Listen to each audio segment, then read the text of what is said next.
I thought my HOA Karen was just another power-hungry neighbor. Until the night my house burned to the ground. Everything I owned turned to ashes. No witnesses. No suspects. Or so she thought. Because 1 week later, the same woman who destroyed my life walked straight into my courtroom without realizing who was sitting on the bench. From the very first week I moved into that neighborhood, I could feel it, that uncomfortable sense that someone was watching, judging, waiting for me to slip up. I didn't know her name yet, but everyone else did. She was the HOA Karen. The kind of woman who treated the homeowners association like her personal kingdom and believed the rulebook gave her authority over people's lives, not just their lawns. At first, it was small things. Notes taped to my door about my trash can being out 15 minutes too long. Emails warning me that my curtains were not an approved shade. Passive-aggressive smiles whenever I walked past her immaculate yard. I tried to ignore it. I had a job, a life, real problems. I assumed if I stayed quiet and followed the rules, she'd move on to her next target. She didn't. The complaints started piling up fast. 1 week it was my grass being a 1/4 inch too high. The next, my car parked at an improper angle in my own driveway. She photographed everything. My house, my porch, my windows, always from just far enough away that she could claim it was for HOA documentation. She sent emails late at night, copied the entire board, and wrote like she was drafting legal charges, not neighborhood complaints. Every message carried the same tone. Smug, righteous, untouchable. It was clear she didn't just want compliance. She wanted control. I tried to reason with her once. Just once. I knocked on her door, calmly explained that I was doing my best, that some of the complaints felt excessive. She smiled the entire time. Not a friendly smile, a cold one. The kind that says, I own this place, and you just renting space in my world. She told me the HOA existed to protect property values, and that people like me were the reason neighborhoods went downhill. That sentence stuck with me. People like me. That's when I realized this wasn't about rules. It was personal. Things escalated quickly after that. I started receiving violation fines for things I hadn't done. When I disputed them, they were re-reviewed and mysteriously upheld. Board meetings became hostile. She always sat front and center, arms crossed, eyes locked on me, waiting for her turn to speak. And when she did, she spoke with confidence, like the outcome was already decided. Other neighbors stayed silent. Some avoided eye contact. Others looked sympathetic but afraid. Nobody wanted to be her next target. The stress was relentless. I stopped feeling safe in my own home. I installed cameras after noticing someone walking around my property late at night. She claimed the cameras violated HOA rules. Of course, I appealed again. I documented everything. Still, nothing changed. If anything, she seemed emboldened by the fact that she could push and push without consequences. It was like watching someone slowly realize they were above the law. What terrified me most was how calculated she became. Her complaints grew darker, more aggressive. She started accusing me of things that could have gotten me in real trouble: code violations, safety hazards, even implying criminal behavior. Every accusation felt like a test, like she was probing to see how far she could go. And the answer, apparently, was as far as she wanted. By the time I realized I wasn't just dealing with a difficult neighbor but someone obsessed with destroying me, it was already too late. I thought the worst she could do was fine me, harass me, maybe force me out of the neighborhood. I never imagined she'd take it further. I never imagined that her need for power would turn into something violent. But looking back now, the signs were all there. This wasn't a woman enforcing rules. This was someone on a mission. And she wasn't going to stop until everything I had was taken from me. The night my house burned down started quietly, almost deceptively calm. It was one of those evenings where nothing feels wrong until everything is. I had gone to bed late, exhausted from another day of emails, threats, and HOA notices that made my stomach knot before I even opened them. My phone buzzed at around 2 a.m., but I ignored it, assuming it was another automated warning or spam. Minutes later, the smell hit me. Thick, Acrid smoke. Not the faint scent of something burning far away. This was close. Too close. I barely had time to register what was happening before the smoke alarm exploded into sound. By the time I jumped out of bed and ran toward the hallway, flames were already licking up the walls near the back of the house. The heat was unreal, like opening an oven door and standing inside it. Panic took over. I grabbed my phone, stumbled toward the front door, and ran barefoot into the night as fire poured out of my home like it had been waiting for permission. Neighbors came outside, some screaming, some filming, others frozen in disbelief. Someone called 911. I stood there shaking, watching everything I owned disappear in real time.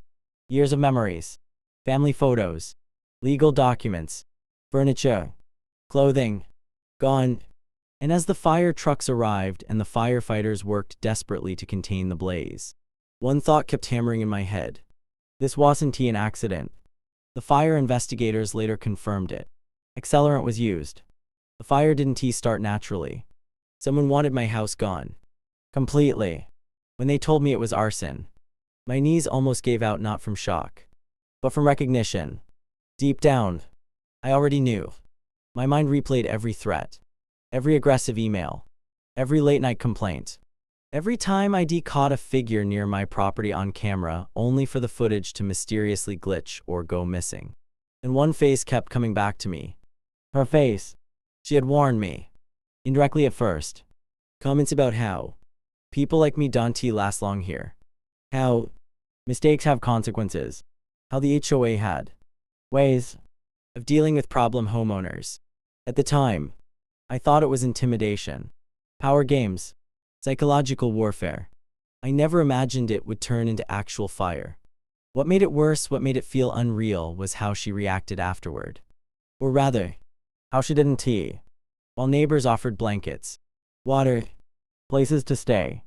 She stood across the street, arms folded, watching the flames with an expression that wasn't shock or fear.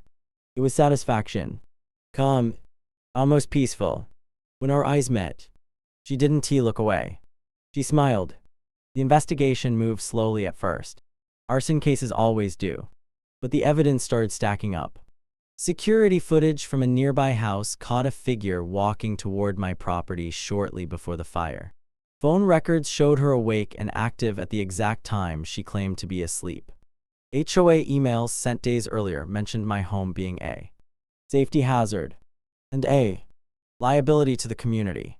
She had motive, she had access, and she had a documented obsession with removing me from that neighborhood by any means necessary. Still, she acted untouchable. She continued sending HOA emails as if nothing had happened. Continued attending board meetings. Continued enforcing rules. As if my burned-down house was just another resolved violation. That level of cruelty, that cold detachment, was more horrifying than the fire itself. Standing in front of the charred remains of my home, I realized something chilling. This wasn't a moment of rage. This wasn't an impulsive act. It was planned, calculated, executed by someone who believed she'd never face consequences. She thought she had erased me, forced me out, silenced me, reduced me to ashes. What she didn't know was that she had just crossed into a world where HOA power means nothing. A world where evidence matters. A world where actions have consequences. And soon, very soon, she would walk straight into it, thinking she was still in control.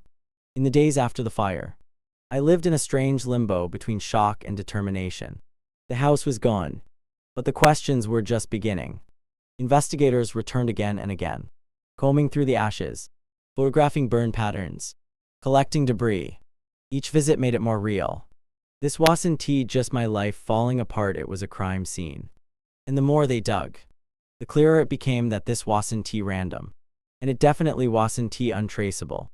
What she didn't count on was how much of her own obsession she had already documented. HOA emails she had sent weeks before the fire suddenly mattered. Messages where she labeled my property a fire risk. Comments about how the neighborhood would be better off without my house. Even complaints she defiled after midnight raised eyebrows. Investigators don't just look at the flames. They look at patterns. And her pattern was impossible to ignore. Then the digital trail started unraveling. She believed deleting things made them disappear. It doesn't. Phone records showed her phone moving in the direction of my house around the time the fire started. Not a call. Not a message. Movement. The kind that puts someone physically in a place they claim they never were. When confronted with that fact, her story shifted. First she was asleep. Then she was out driving to clear her head. Small lies stacked on top of each other until they collapsed under their own weight. Witnesses came forward too. One neighbor reported seeing someone matching her description near my property earlier that evening. Another remembered her ranting days before about how the HOA had done everything they could. In that, sometimes people force your hand. At the time, everyone thought it was just more dramatic talk. After the fire, those words sounded like a confession hiding in plain sight. The accelerant analysis sealed it. The chemical found at the origin of the fire matched a product purchased from a nearby hardware store just hours earlier. Surveillance footage from that store showed her car in the parking lot. The timestamp lined up perfectly. Same clothes, same posture, same walk. She had paid in cash, thinking that made her invisible. It didn't. As the evidence mounted, her demeanor changed. The confident HOA tyrant vanished. In her place was someone defensive, erratic, desperate to regain control. She accused the investigators of targeting her, claimed it was retaliation for her community service, tried to paint herself as the victim of harassment. But facts don't care about reputation. An authority evaporates when it is exposed to scrutiny. What struck me most was how long she truly believed she was untouchable. Even after being questioned multiple times, even after warrants were issued, she kept acting like nothing could touch her. She still showed up at HOA meetings, still tried to find me for debris, for the ruins of my own burned down home. That was the moment I knew she didn't just think she was innocent.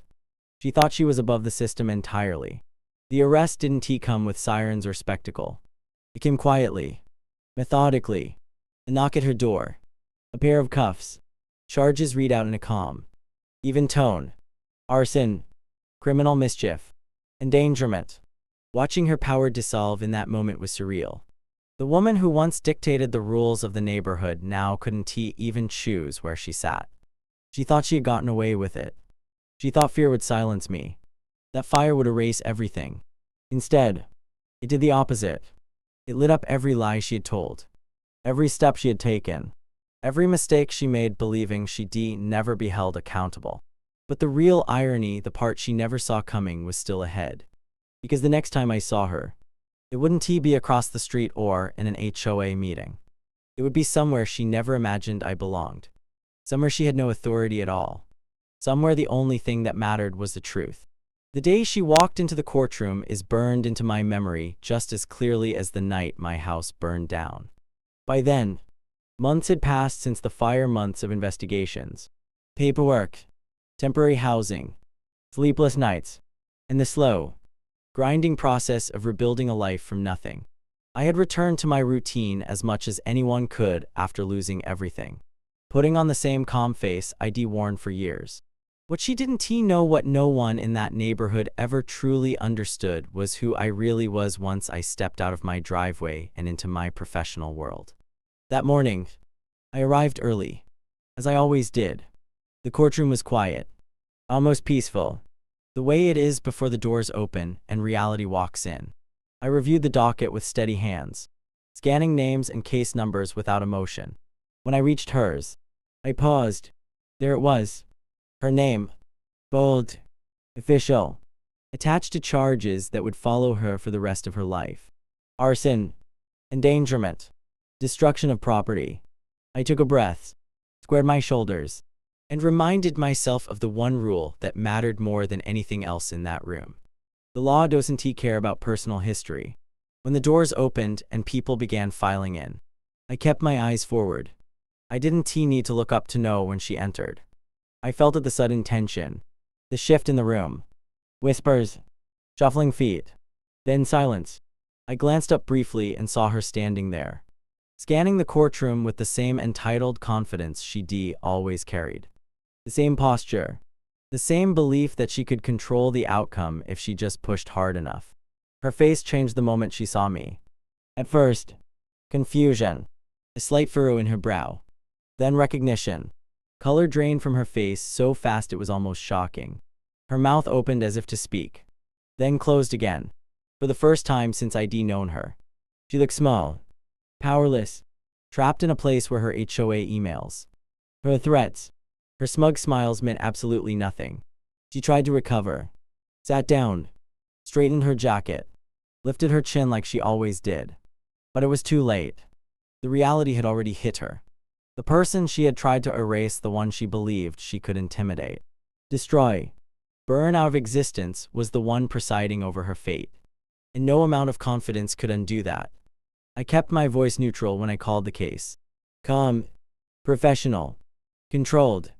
Inside, there was a storm of memories. Smoke, heat, ashes, that smile across the street. But the bench demands discipline.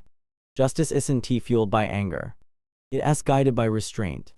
And that restraint, ironically, was the last thing she expected from me.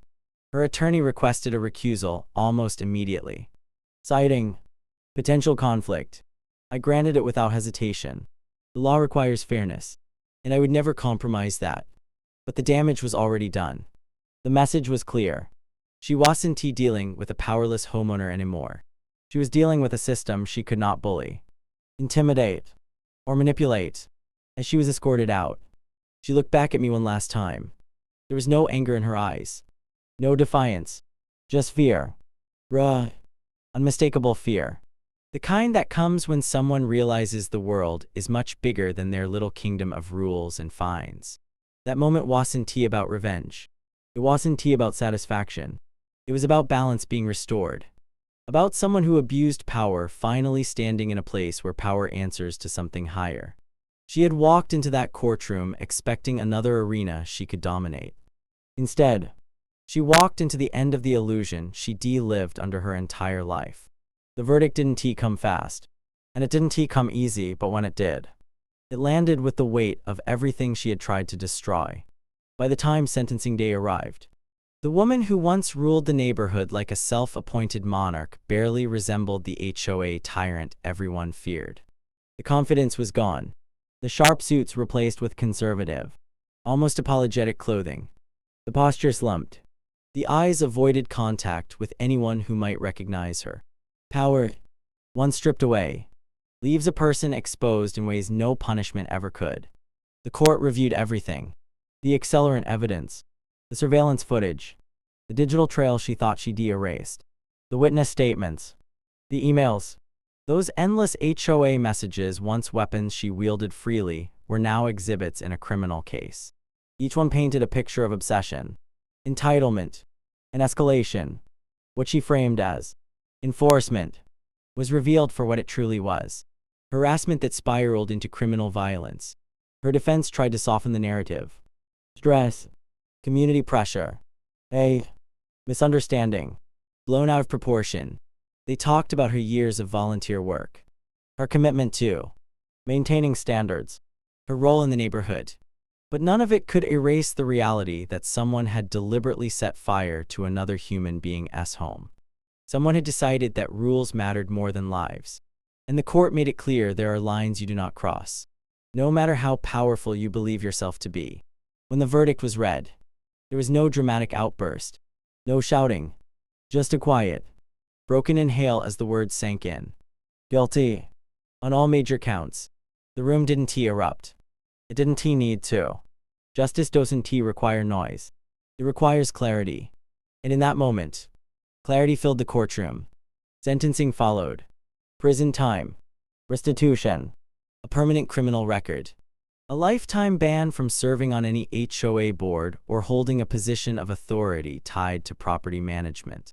The judge spoke calmly but firmly, emphasizing that abuse of power, especially when it endangers lives, will always be met with the full force of the law. Her reign was over. Not just paused. Ended. The aftermath rippled through the neighborhood like an earthquake. The HOA board dissolved almost overnight. Members resigned. Policies were rewritten. Neighbors who once stayed silent suddenly spoke up, sharing stories of intimidation, fines, threats, It turned out I wasn't the first target, I was just the one she pushed too far. Fear had kept everyone quiet. Accountability finally gave them a voice. As for me, rebuilding took time, longer than I ever expected.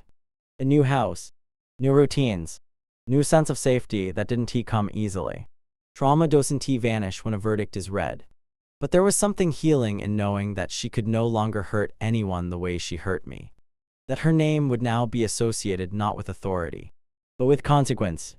Sometimes people ask if it felt like revenge. It didn't. Revenge is loud and emotional. This was quieter than that. This was justice doing exactly what it meant to do, restoring balance. Protecting others. Drawing a line so clear it can be ignored. She lost more than freedom. She lost the illusion that she was untouchable. And the irony. The same rules she once enforced without mercy became meaningless the moment real law entered the picture. HOA power evaporates the second it collides with truth, evidence, and accountability. She learned that lesson too late. My house burned.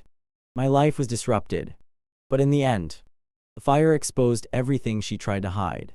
And while I rebuilt from ashes, she walked away with something far heavier, an ending she could never appeal away. Subscribe for more HOA Karen stories where power trips end and justice wins.